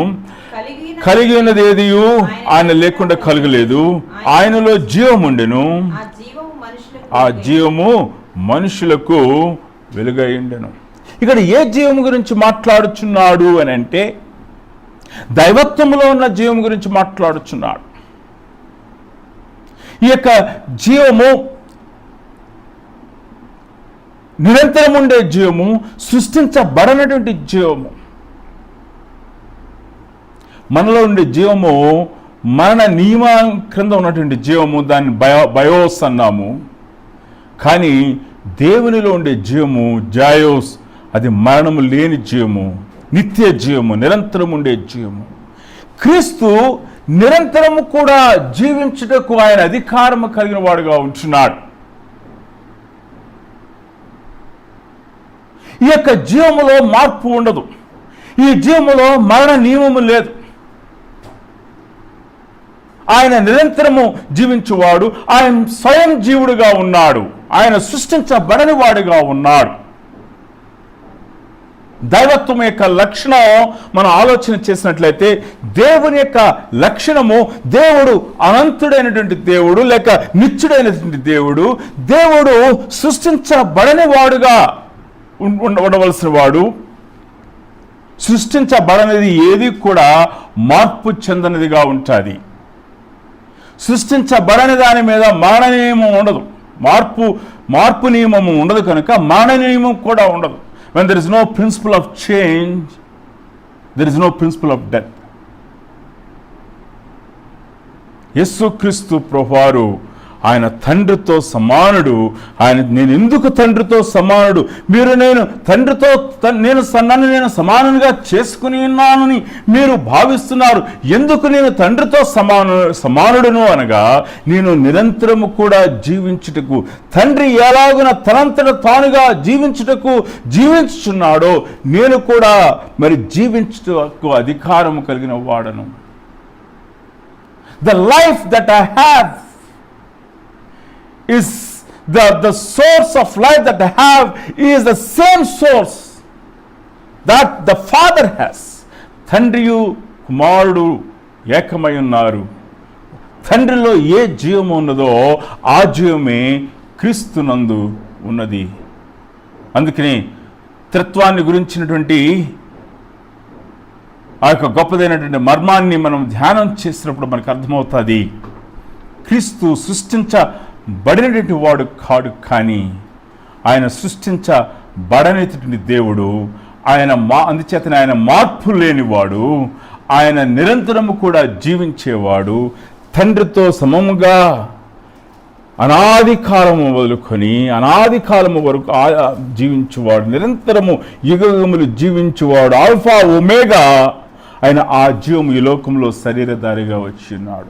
అంచేత క్రీస్తు ఎవరు అనంటే ఆయనకి ఎటువంటి అధికారం ఉన్నదంటే తనంతట తానుగా ఆయన జీవించుటకు అధికారం కలిగిన వాడు, జీవించుచున్న వాడైచున్నాడు. అంచేత మరణ నియమము ఆయన మీద పనిచేయదు. అయితే ఎందుకు ఆయన సిలువలో చనిపోయినాడు అని మనం ప్రశ్నించినట్లయితే, ఇదిగో ఆయన మన కొరకు ఆ శరీరాన్ని ధరించుకున్నాడు, పరిశుద్ధమైన శరీరాన్ని ధరించుకున్నాడు, ఆయన పాపరహితమైన శరీరాన్ని ధరించుకున్నాడు. అందుచేతనే కన్య మరియ గర్భాన్ని ఆయన జన్మించినారు. ఆయన జన్మతః ఆయన పాపరహితుడిగా ఉన్నాడు, కర్మతః పాపరహితుడిగా ఉన్నాడు. పాపరహితమైన ఆ శరీరములో మన పాపములను సిలువలో భరించినాడు. మరణ నియమం గుండా ఆయన వెళ్ళి ఆయన మరణపు ముళ్ళును ఆయన విరిచిన వాడై ఉంటున్నాడు. అంచేత మనము ఏ దేవుణ్ణి ఆరాధన చేస్తున్నాము అని అంటే, మరణపు నియమాను, మరణపు ముళ్ళును విరిచిన క్రీస్తు, మరణపు ముళ్ళును విరిచిన క్రీస్తు, మరణ నియమానికి పైనటువంటి క్రీస్తు, నిరంతరము జీవించే ఆ క్రీస్తు ఆయన తండ్రితో సమానుడు, ఆయన పూజకు అర్హుడు, ఆరాధనకు అర్హుడైంచున్నాడు. నేను నిరంతరము జీవించుటకు అధికారం కలిగిన వాడను. ఐదవదిగా చివరిగా యేసుక్రీస్తుని దీనంతటిని కూడా మనము సమప్ చేస్తూ యేసుక్రీస్తు ప్రభువారికి ఇవ్వబడిన అధికారాన్ని మనము దాన్ని సంక్షిప్తపరిచి మాట్లాడినట్లయితే, ఆయన తానే చెప్పినటువంటి మాట మత్తయి సువార్త 28వ అధ్యాయము 18వ వచనంలో మనం చూసినట్లయితే, ఆయన గొప్పదైనటువంటి గ్రేట్ కమిషన్ ఆయన ఇచ్చినాడు. మీరు సర్వలోకమునకు వెళ్ళి సర్వ సృష్టికి సువార్తను ప్రకటించండి అని ఈ గొప్పదైనటువంటి ఆజ్ఞని ఇచ్చినప్పుడు ఆయన తన శిష్యులతో పలికినటువంటి మాటలు ఆయన ఏమైనా చెప్పినాడో మనం చూద్దాం. యోహాను సువార్త, మత్తయి సువార్త 28వ అధ్యాయం 18వ వచనము. ఆయన వారి యొద్దకు వచ్చి, పరలోకమందును భూమి మీదను నాకు సర్వాధికారము ఇవ్వబడింది. చాలు. ఈ authority of Christ is not confined to one place, it is for all over. అంతటా కూడా ఈ యొక్క అధికారం ఇవ్వబడినది. పరలోకము మీదను భూమి మీదను నాకు సర్వాధికారము ఇవ్వబడి ఉన్నది. మరి ఆయన యుగ యుగములు కూడా, యుగ సమాప్తి వరకు కూడా ఆయన ఉండేవాడైంటున్నాడు. ఈ యొక్క అధికారము not a limited power, limited authority. It is an unlimited authority. No time bounding on him. ఆయన మీద కాలము రిటైర్మెంట్ లాగా కాదు ఈ యొక్క అధికారము. నిరంతరము కూడా యుగ సమాప్తి వరకు సదాకాలము నేను మీతో కూడా ఉన్నాను. ప్రకటన గ్రంథం మనం చాలాసార్లు చదవం, కానీ ప్రకటన గ్రంథాన్ని మనం చదువుతున్నప్పుడు ఆయనకి ఇవ్వబడినటువంటి అధికారం ఎంత గొప్పదో మరి ప్రకటన గ్రంథంలో దృశ్య రూపంగా మరి ప్రకటన గ్రంథాన్ని వ్రాసినటువంటి అపోస్తలుడైనటువంటి యోహాను మరి మన కొరకు తెలియచేస్తూ ఉంటున్నాడు. యేసు ప్రభువు వారు ఎంత భీకరుడో, ఆయన ఎంతటి అధికారం కలిగిన వాడో, పరలోకమందు భూమి మీద పరలోకమందు ఆయనకి ఇవ్వబడిన అధికారములు ఏమిటో, పరలోకమందు దూతల ముందు ఆయనకి ఇవ్వబడిన అధికారం ఏమిటో, పరలోకమందు సింహాసనం ముందు ఆయనకి ఇవ్వబడిన అధికారం ఏమిటో మనము చూసినట్లయితే బహు గంభీరముగా ఆయన వ్రాసి ఉన్నాడు. భూమి మీద కూడా నాకు అధికారం ఇవ్వబడినది. పరలోకమందును నేను అధికారం కలిగిన వాడుగా ఉంటున్నాను, భూమి మీద కూడా నేను అధికారం కలిగిన వాడుగా ఉంటున్నాను. కాబట్టి మీరు వెళ్ళి సువార్తను ప్రకటించండి అని చెప్తుంటున్నాడు. అపోస్తలుడైన పౌలు మరి తను ఫిలిప్పీయులకు రాసిన 2వ పత్రికలో మరి ఆయన తగ్గించుకొని ఉన్నాడు, కానీ ఆయన ఒరిజినల్ స్టేట్ ఏమిటో ఆయన తెలియజేస్తున్నాడు. ఫిలిప్పీయులకు రాసిన పత్రిక 2వ అధ్యాయము 11వ వచనాన్ని మనం చదువుదాము. తండ్రి అయిన దేవుని మహిమార్థమై యేసుక్రీస్తు ప్రభువుని ఒప్పుకొనున్నట్లును దేవుడు ఆయనను అధికముగా హెచ్చించి ప్రతి నామమునకు పైనామమును అనుగ్రహించను. అన్ని నామముల కన్నా పైనామము యేసుని నామము. 11వ వచనంలో ఏమంటాడు, 10వ వచనంలో ఏమంటాడంటే, అందుచేత పరలోకమందున్న వారిలో కానీ, భూమి మీద ఉన్న వారిలో కానీ, భూమి కింద ఉన్న వారిలో కానీ ప్రతి వాని మోకాలు యేసు నామమున వంగును. పరలోకములో ఉన్నవారు కానీ, భూమి మీద ఉన్నవారు కానీ, భూమి కింద ఉన్నవారు కానీ, భూతకాలంలో గడిచిన కాలంలో ఉన్నవారు కానీ, ప్రస్తుత కాలంలో ఉన్నవారు కానీ భవిష్యత్ కాలంలో ఉన్నవారు కానీ ప్రతి నామము, ప్రతి మోకాలు ఆయన ముందు వంగును. ఓ భక్తుడు ఏం చెప్పినాడంటే, you kneel down before Christ, all of us kneel down before Christ. మనందరం కూడా క్రీస్తు ముందు మోకరిస్తాం. కొంతమంది ఈ లోకంలోనే మోకరిస్తారు, తీర్పు దినం వరకు కాదు, కానీ జీవం పొందుటకు మన ఆ యొక్క తీర్పు వారి మీదకు రాకుండా ఈ లోకంలో మోకరించి నీతిమంతులుగా తీర్చబడతారు. కొంతమంది ఈ లోకములో మోకరించిన వారు ఒకానొక దినాన ఆయన ముందు మోకరిస్తారు. అక్కడ దేని కొరకు మోకరిస్తారంటే తీర్పు కొరకు మోకరిస్తారు.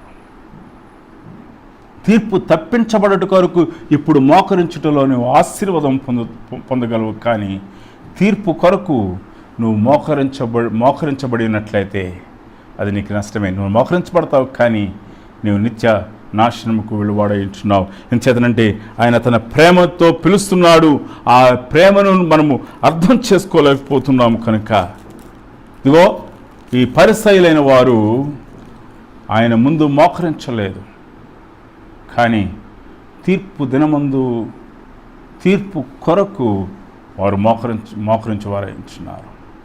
అంచేతనంటే ఆయన తీర్పు తీర్చుటకు ఆయనకు అధికారం కలిగిన వాడు. 5 అధికారాలు మనం చూస్తున్నాం. యేసు క్రీస్తు ప్రభువారికి సృష్టి మీద అధికారం ఉన్నది, పాపములను క్షమించుటకు అధికారం ఉన్నది, తీర్పు తీర్చుటకు అధికారం ఉన్నది, ఆయన నిరంతరము కూడా జీవించుటకు అధికారం కలిగిన వాడయించున్నాడు. ఆయన సర్వాధికారం కలిగిన వాడయించున్నాడు. 31వ వచనం నుండి చివరి వరకు చూసినట్లయితే, మరి యేసు క్రీస్తు ప్రభువారు 4 సాక్ష్యాలు చెప్పారు. 5వ సాక్ష్యం గురించి మనము క్లుప్తంగా మనం చూద్దాం.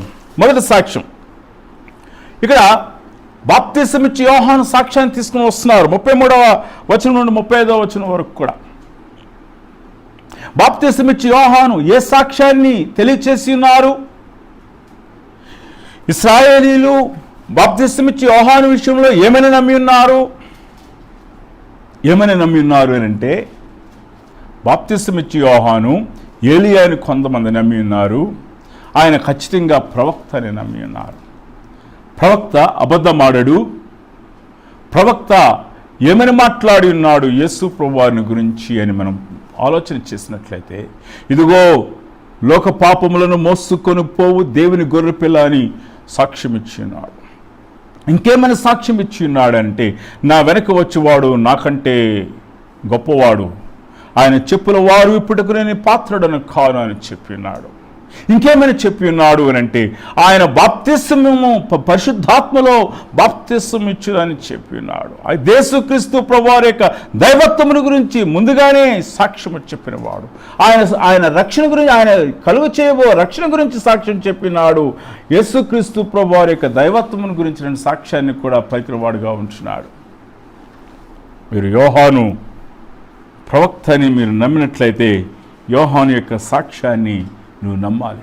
ప్రవక్త అందరికి కూడా ఈ మెస్సీని గురించిన సాక్ష్యాన్ని చెప్పిన్నారు. యేసు ప్రభువుని గురించిన సాక్ష్యాన్ని చెప్పినారు. యోహాను యొక్క సాక్ష్యము మాత్రమే కాదు, కానీ మనం చూసినట్లయితే మోషే గురించి మాట్లాడుతున్నాడు. అయ్యా, మీరు నన్ను నమ్మట్లేదు, తండ్రి నన్ను పంపించినాడన్న సత్యాన్ని నేను మీకు తెలియచేస్తూ ఉంటున్నాను, కానీ మీరు ఆ యొక్క సత్యమును మీరు నమ్మలేకపోతుంటున్నారు. కారణం ఏంటంటే, మీరు ఒకరి మనుషుల యొక్క మెప్పును కోరువారే. ఇగో తీర్పు దినాన మీకు వ్యతిరేకంగా సాక్ష్యంగా నిలబడేది ఎవరు అనంటే మోషే.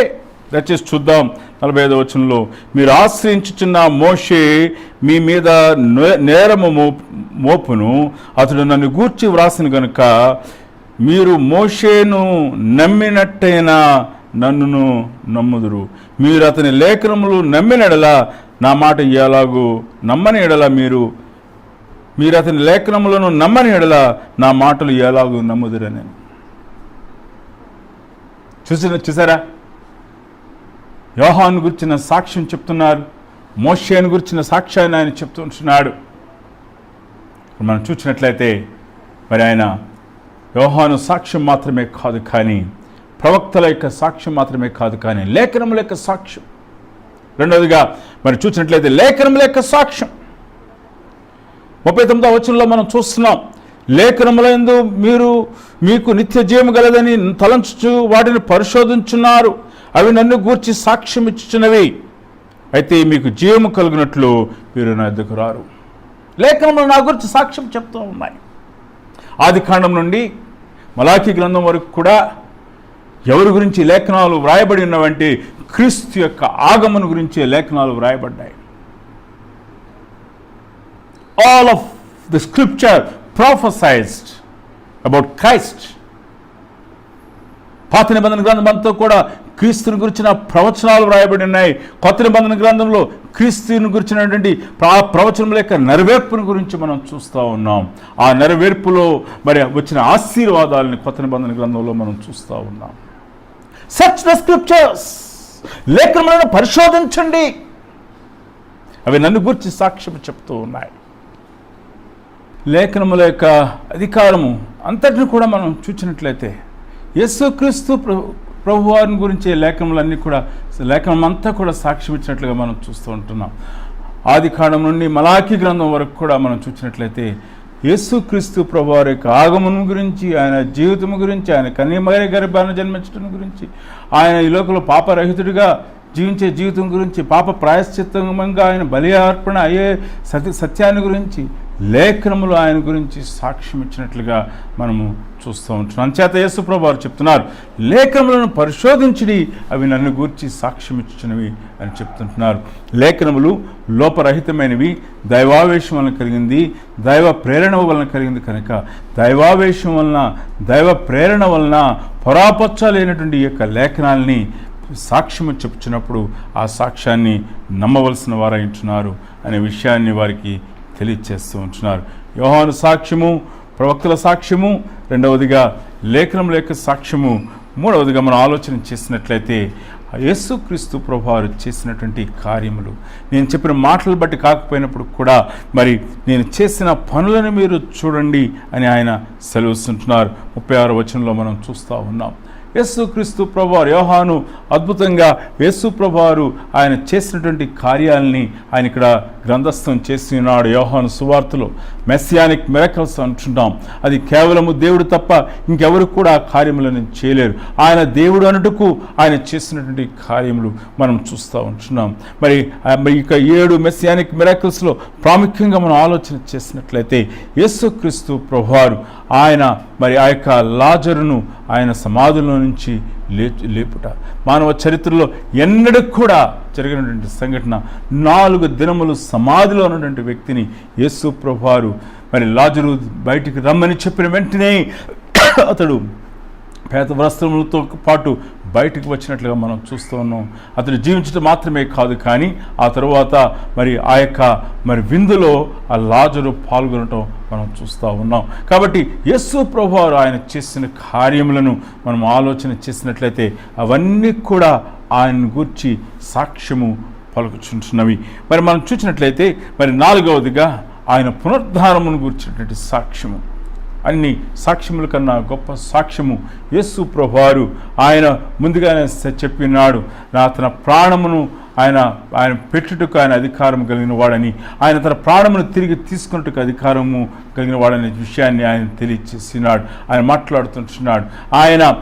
ఆయన మరణమును జయించినటువంటి యేసుక్రీస్తు ప్రభువారు మానవ చరిత్రలో ఎన్నడూ కూడా జరగని సంఘటన 3వ దినమున ఆయన లేచి ఉన్నాడు. ఆయన సమాధిని జయించి ఉన్నాడు, రాతిని బొర్లించి ఉన్నాడు. ఆయన మనం చూసినట్లయితే అధికారమును ఆయన అధికారమును రోమా ప్రభుత్వం యొక్క అధికారమును ఆయన జయించిన వాడుగా ఉంటున్నాడు. మరణం యొక్క అధికారమును జయించిన వాడుగా, విజయసూరుడిగా ఆయన లేచినాడు. నిరంతరము కూడా జీవించుటకు ఆయన లేచినాడు. అంచేత ఆ యొక్క పునరుద్ధానమందు ఆయన లేచినటువంటి యేసుక్రీస్తు ప్రభువారు ఇప్పటికి కూడా ఆయన సజీవుడిగానే ఉన్నాడు. పునరుద్ధాన శరీరంతో ఆయన ఉన్నాడు.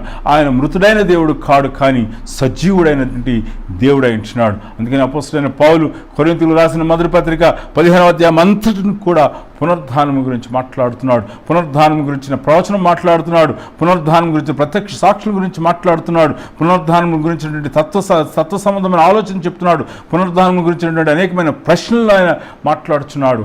యేసుక్రీస్తు ప్రభువునందు పునరుద్ధానమందు విశ్వాసముంచడం ద్వారా మాత్రమే మనము నిత్య జీవమందు నిరీక్షణ కలిగిన వారంగా ఉంటామనే సత్యాన్ని తెలియచేస్తున్నాడు. యేసు ప్రభు వారి యొక్క పునరుద్ధానము మన యొక్క ఆత్మీయ జీవితంలో ఆయన సర్వాధికారం గలవాడని తెలుసుకున్నటకు సాక్ష్యం ఇస్తుంటున్నది. 4 సాక్ష్యాలు చూచినాం. యోహాను సాక్ష్యము, ప్రవక్తల సాక్ష్యము, లేఖనముల యొక్క సాక్ష్యము, ఆయన చేసిన మరి మెస్సియానిక్ మిరకల్స్ యొక్క సాక్ష్యము, మరి పునరుద్ధాన సాక్ష్యాన్ని చూచినాం. చివరిగా ఆయన ప్రస్తుత కాలంలో నీవు కూడా ఆయనకి సాక్షిగా ఉండాలని ఆయన ఆశపడుతూ ఉంటున్నాడు. ఎలాగ నువ్వు ఆయనకి సాక్షిగా ఉండగలవు? ఎవరు ఆయనకి సాక్షిగా ఉండగలరు అని అంటే, ఎవరు ఆయనకు సాక్షిగా ఉండగలరు అని అంటే, ఇదిగో మారిన జీవితం. పరిశుద్ధాత్మ దేవుడు, ఎవరి జీవితాలైతే పరిశుద్ధాత్మ దేవుని చేత తాకబడతాయో, ఎవరైతే తమ పాపం విషయమై పరిశుద్ధాత్మ దేవుని యొక్క ఒప్పింపును బట్టి తమ పాపల విషయమై పశ్చాత్తాపడతారో, ఎవరైతే పరిశుద్ధాత్మ దేవుని యొక్క ఒప్పుకోలుకు లోబడి క్రీస్తు రక్తంలో తమ పాపములు కడుక్కొని ఆ యొక్క మృతమైనటువంటి వారి యొక్క మనస్సాక్షిని వారు క్రీస్తునందు నిర్మలమైన మనస్సాక్షిగా మార్చబడతాదో, కల్మషంతో కూడిన మనస్సాక్షి నిర్దోషమైన మనస్సాక్షిగా వారు చేసుకుంటారో, ఎవరి జీవితాల్లో అయితే ఆ యొక్క క్షమాపణ అనుభవాన్ని పొందుతారో, ఎవరి జీవితాల్లో అయితే క్రీస్తుతో నడుచుచు క్రీస్తు యొక్క పోలికలోనికి ఎదుగుతారో, రూపాంతరం పొందుటకు ఎదుగుతారో, వారు సాక్షులుగా ఉండరు. ఉదయకాల సమయంలో నీ యొక్క జీవితంలో యేసు క్రీస్తు ప్రభువారు ఆయన దైవత్వానికి, ఆయన దేవుడు కనుక నా జీవితాన్ని మార్చాడు అని ఆ యొక్క గొప్పదైన దైవ కార్యము నీలో జరిగిన ఆ దైవ కార్యానికి నువ్వు సాక్షిగా ఉండటానికి ఇష్టపడుతున్నావా? ఆ సాక్ష్యము నీలో ఉన్నదా? మనం ప్రశ్నించుకోవాలి. ఇదిగో మనకి బైబిల్ గ్రంథంలో మనం చూస్తూ ఉన్నాం ఎలాగున మారినటువంటి జీవితాలు ఆయన కొరకు సాక్షిగా మార్చబడినవో, ఆయన అనేక మందిని క్రీస్తు ప్రభువారి దగ్గరికి తీసుకుని వచ్చినవో మనం చూస్తూ ఉంటున్నాం. 5వ సాక్ష్యము నీ సాక్ష్యమే అవ్వాలి. ఉదయకాల సమయంలో మనం ప్రోత్సహించబడుచుంటున్నాం. ఆయన మనం ఆరాధించుటకు కృత నిశ్చయంతో, సంపూర్ణమైన నిశ్చయంతో మనం ఆయన ఆరాధించుటకు, ఆయన దేవుడు, ఆయన అధికారం కలిగిన వాడు, పరలోకంలో భూమి మీద సర్వాధికారం కలిగిన వాడు అని నమ్మి మనం ఆయన సన్నిధిలో సాగిలపడుటకు మనం ప్రోత్సహించబడిన వారమైంటున్నాం. ఆయన గురించిన 5 సాక్ష్యములను మనం చూచినాం. సృష్టి మీద ఆయనకు అధికారం కలదు, పాపములు క్షమించుటకు అధికారం కలదు, తీర్పు తీర్చుటకు ఆయనకు అధికారం కలదు, నిరంతరము జీవించువాడుగా ఉండినాడు, జీవించుటకు అధికారం గలవాడుగా ఉన్నాడు. ఇదిగో ఆయన పరలోకంలోనూ భూమి మీద సర్వ అధికారం కలిగిన వాడుగా ఉండుటకు అధికారం కలిగిన వాడుగా ఉన్నాడు. ఆయన అధికారమునకు 5 సాక్ష్యాలు ఆయనకు ఇవ్వండి. 5 సాక్ష్యాలను మనం చూచినాం. యోహాను యొక్క సాక్ష్యము, లేఖనముల యొక్క సాక్ష్యము, ఆయన కార్యముల యొక్క సాక్ష్యము, పునరుద్ధాన సాక్ష్యము మనం చూచినాం. ఆ పునరుద్ధానమైనటువంటి యేసుక్రీస్తు ప్రభువారు ఎవరి జీవితాల్లో అయితే ఆయన కార్యాలు జరిగించారు వారు సాక్షిగా నిలబడి ఉన్నారు. అంచేత ఉదయకాల సమయంలో నిన్ను నన్ను ఈ చివరి దినాల్లో, ప్రభు రాకడ సమీపంగా ఉన్న దినాల్లో నన్ను ఒక సాక్షిగా నిలబడాలని, ఆయనకు సాక్షిగా మనం నిలబడాలని ఆయన ఆశపడుతుంటున్నాడు. నీ జీవితం ఆయనకి సాక్షిగా మార్చబడగలదా? మార్చబడటానికి నువ్వు ఇష్టపడుతుంటున్నావా? నీ జీవితంలో పరిశుద్ధాత్మ దేవుడు నిన్ను తాకుటకు ఆయన ఇష్టపడుచుండగా, నిన్ను సంధించుచుండగా, నీ పాపం విషయమై ఆయన నీకు గుర్తు చేయొచ్చు, నిన్ను ఒప్పింప చేయొచ్చుండగా, ఆయన క్రీస్తు దగ్గరకు నిన్ను నడిపించుచుండగా, ఆయన తన కృపను నీడలో విస్తరింప చేయొచ్చుండగా ఒప్పుకుంటావా? ఒప్పుకుందాం. ఆయన సన్నిధిలో మన పాపములను ఒప్పుకుందాం, మన పాపములను విడిచిపెడదాం, ఆయన సన్నిధిలో పశ్చాత్తాపడదాం, ప్రాయశ్చిత బలైన యేసును మన జీవితంలోనికి అంగీకరిస్తాం, మన మనస్సాక్షిని కడుక్కుందాం, నిర్మలమైన మనస్సాక్షితో మన ఆత్మీయ జీవితాన్ని కట్టుకుందాం. ఇదిగో మన ముందు ఒకటే ఒక గురి, నేను ఆత్మీయంగా ఎదగాలి, రూపాంతరం చెందాలి, క్రీస్తు యొక్క పోలికలోనికి నేను రూపాంతరం చెందాలి. లోకస్తుల వలె నేను జీవించను, కానీ క్రీస్తు యొక్క అనుచరుడిగా, క్రీస్తుకు సాక్షిగా నేను జీవిస్తాను. ఈ తీర్మానం, ఈ ప్రార్థన, ఈ ఒప్పుకోలు ఉదయకాల సమయంలో ప్రభు మనకు దయచేయనుగాక. తలలో ఉంచుకుందాం, ప్రార్థన చేసుకుందాం. మమ్మల్ని మిక్కులుగా ప్రేమించిన మా ఘనమైన తండ్రి, మీ సన్నిధికి వచ్చి మీ కృతజ్ఞతాస్తులు చెల్లిస్తూ ఉంటున్నాం. మీరు మాకు అనుగ్రహించిన ఈ మహా గొప్పదైన సమయాన్ని బట్టి మీకు స్తోత్రాలు. మీకు సాక్షిగా ఉండుటకు మమ్మల్ని సిద్ధపరచండి. మీ యొక్క దైవత్వమునకు, మీ యొక్క అధికారమునకు మేము తలవంచు వారముగా, మీరు ఎలాగున సంపూర్ణమైన అధికారం కలిగిన వాడుగా ఉన్నారు ప్రభా, ఎలాగున ప్రభానైనా మీరు పరలోకమందు భూమి మీద అధికారం కలిగిన వాడుగా ఉన్నారు మేము గ్రహించుకొని మీ సన్నిధిలో సాగిలపడుటకు మీరు మాకు కృప చూపి నడిపించండి. విన్న వాక్యానికి మీరు నీరు కట్టి ఫలింపచేయండి. మా హృదయాల్లో మీకు అధికారమునకు ఒప్పుకునే హృదయాలుగా మార్చండి ప్రభా. మా జీవితాలు మీకు సాక్షిగా ఉన్నట్లుగా మార్చండి. మా సంఘాన్ని మీరు దీవించండి. ఎంతమంది అయితే ప్రభువా నేను ఈ యొక్క వాక్యమును విని ఉన్నారు వారందరినీ కూడా ప్రత్యేకమైన పరలోకపు దీవెనతో నింపి తృప్తిపరచమని ప్రార్థన యేసు పరిశుద్ధ నామమున నడుచున్నాము తండ్రి, ఆమేన్. మన తండ్రి అయిన దేవుని ప్రేమ, ఆయన కుమారుడైన యేసుక్రీస్తు కృప, పరిశుద్ధాత్మ దేవునికి నిత్య సహవాసం సన్నిధి మనకు ఆయన ప్రేమించి బిడ్డలకు ఇప్పుడు సదాతుడై నడిపించును గాక. ఆమేన్. అందరికీ కూడా వందనాలండి. ప్రభువు మిమ్మల్ని దీవించును గాక.